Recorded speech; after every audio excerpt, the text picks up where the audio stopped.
یہاں دعویٰ کیا جاتا ہے کہ پاکستان اسلام کا قلعہ ہے، اسلام کی بنیاد پہ بنا ہے۔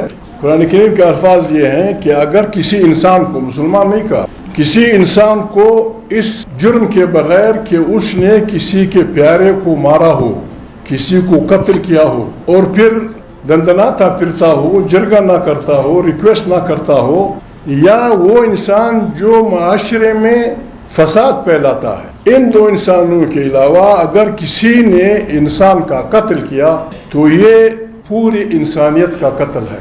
پتہ نہیں ہمارے یہ پاگل لوگ اتنے سرپرے کیوں ہیں، دھماکہ تو یہ نہیں دیکھتا۔ اختر جان وہاں تھا، اصغر وہاں تھا، میں تھا، یہ سب تھے۔ یہ پاگل پن پتہ نہیں ان کو کس طرح سر پہ چڑھ گیا ہے۔ اگر ہم سب اڑ جاتے، اس میں پاکستان کی کون سی خیر ہے؟ ہمارے اس ملک کے چلانے میں کون سی خیر ہے؟ اور کس جرم میں؟ ہم نے جرم کیا کیا ہے؟ ایک تو یہ ہے کہ بغاوت ہے، فلانا ہے، آپ ان کو مار رہے ہیں، وہ آپ کو مار رہے ہیں، ٹھیک ہے، اس پہ بحث ہوگی جس طرح بھی ہوگی۔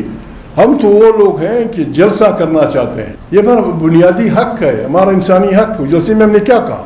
کون سی بری بات ہم نے کی؟ ہم سے آپ نے حلف لیا، سب سے آپ نے خود بھی حلف لیا، میں پاکستان کے آئین کا تحفظ کروں گا۔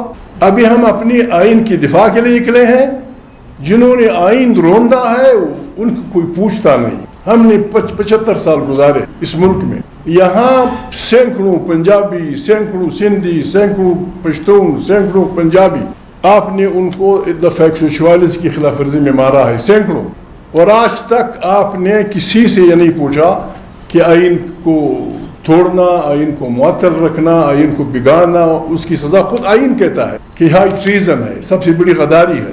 اگر کسی کو یہ ہے، شہباز بھائی اینڈ کمپنی یا ان کو ساتھیوں کو، کہ ہم اپنی جمہوری آزادیوں کی دفاع، انسانی بنیادی انسانی حقوق کے دفاع، اپنے وطن کے عام غریب عوام کی دفاع میں جلسے نہیں کریں گے تو یہ خیال استو محال استو جنون۔ ہم جلسے کریں گے، ڈنکے کی چوک پہ کریں گے، ہر جگہ کریں گے، اور ہمارا نعرہ یہی ہوگا کہ جمہوریت زندہ باد، امریت مرد آباد۔ کسی کو اچھا لگے یا برا لگے، یہ ہمارا ایجنڈا ہے، یہ ہمارا پاکستان ہمارا ملک ہے، نہ یہاں کوئی فاتح ہے نہ یہاں کوئی مفتوح ہے۔ اور اگر آپ نے، جس طرح اختر جان نے کہا جلسے میں، اگر آپ نے یہ رشتہ رکھا ہے کہ میں آقا ہوں آپ غلام ہیں، تو یہ مرضی کا رشتہ نہیں ہے، یہ جبر کا رشتہ ہے، یہ طاقت کا رشتہ ہے۔ جس دن غلام کو موقع ملا، زنجیر اس نے کاٹ دی، وہ بھاگ جائے۔ ہم یہ رشتہ نہیں، نہ کوئی ہمارا آقا ہے نہ کوئی ہمارا غلام ہے۔ ہم اس ملک کے رہنے والے ہیں، پشتون، بلوچ، سندھی، پنجابی، یہ جو ہم یہاں بیٹھے ہوئے ہیں جو بھی ہیں، ہم سب کی زمانوں سے